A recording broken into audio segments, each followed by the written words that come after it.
இப்ப எங்க டிவி எங்கப்பா? இங்க இருக்கா? Yes yes. போலாமா? ஓகே சார், உங்க பேர் என்ன? நீங்க ஜம்மு காஷ்மீருக்கு எப்போ போனீங்க?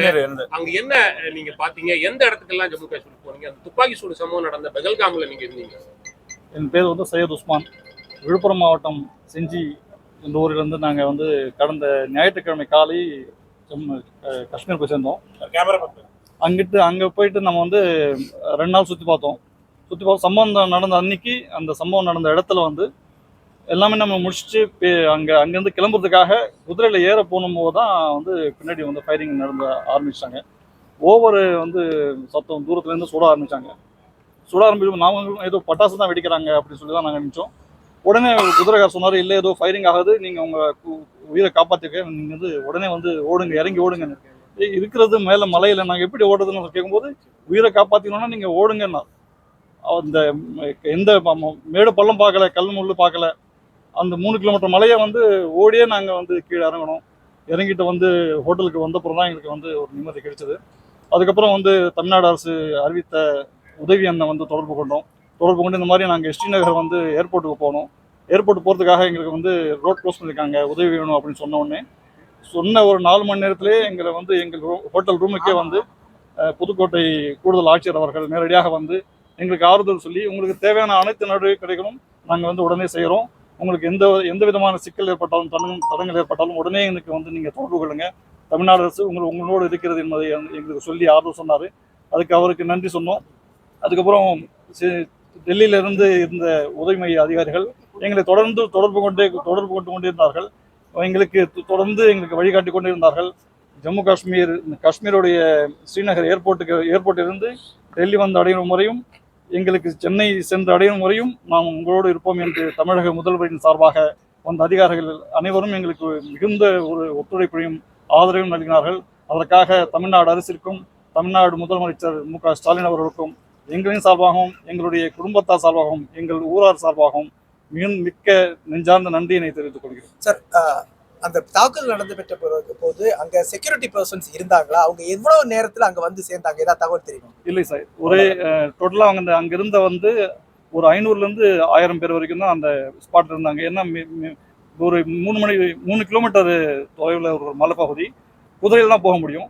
குதிரையில் போக வசதி உள்ளவங்க தான் அங்கே போனாங்க. அங்கே போயிட்டு வந்து பார்த்தோம், எல்லாமே நார்மலாக போயிட்டு இருந்தது. ஷூட்டிங் நடக்கிறப்போ, அந்த ஃபயரிங் நடக்கிறப்போ கூட நீங்கள் பார்த்தீங்கன்னு சொன்னாக்கா மக்கள் எல்லாமே என்ஜாய் பண்ணிட்டு இருந்தாங்க.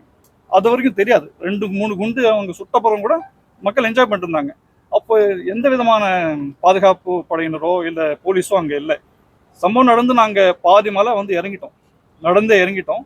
இறங்கிட்ட அப்புறம் தான் அவங்க போனாங்க. ஸோ அந்த போலீஸ் வர்றதுக்கான காலதாமதம் ஒரு 5-10 நிமிடங்கள் இருந்திருக்குமா? ஒரு 15 மினிட்ஸ் இருந்திருக்கும் கண்டிப்பாக.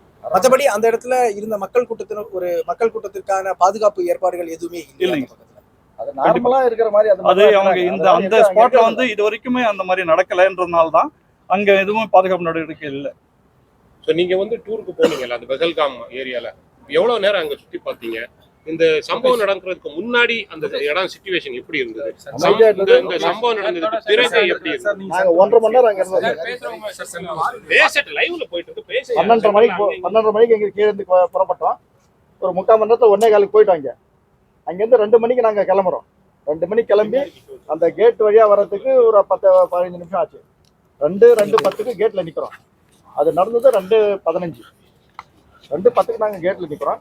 2:15ல நடக்குது. சரி, ஓகே. எப்படி அங்க இருந்து அப்புறம் எப்படி வந்தீங்க இங்க டெல்லிக்கு? என்னென்ன கஷ்டம்? இல்ல சார், நாங்க தங்கியிருந்த ஹோட்டல்ல ஆன் த வே. சரி, நாங்க அங்கிருந்து ஒரு 50 கிலோமீட்டர் தான். அந்த ஹோட்டல்ல வந்து நாங்க தங்கிட்டோம். நாங்க தங்கியிருந்த ரூம்ல வந்து தங்கிட்டோம். அதுக்கப்புறம் ஒரு பிரச்சனை கிடையாது. ஹோட்டல்ல சாப்பிட்டோம், அங்கே பார்த்துருந்தோம். அப்புறம் அங்கே இருக்கிற உள்ள நம்ம தெரிஞ்சவங்க இருக்கிறாங்க, அவங்க சாப்பாடு அதெல்லாம் ஏற்பாடு பண்ணாங்க. மறுநாள் பந்துன்றதால நாங்கள் எங்கேயுமே வெளியே கிளம்பல. ஸ்ரீநகருக்கு வரத்துக்கு உண்டான வாய்ப்பு இல்லைன்னு சொன்னதால நாங்கள் ரூம்லேயே தங்கிட்டோம்.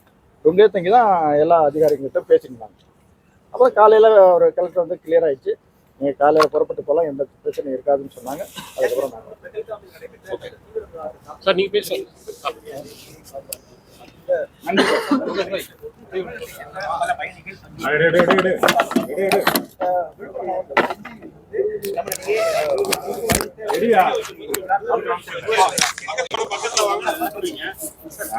அப்புறம் வந்து வீடியோ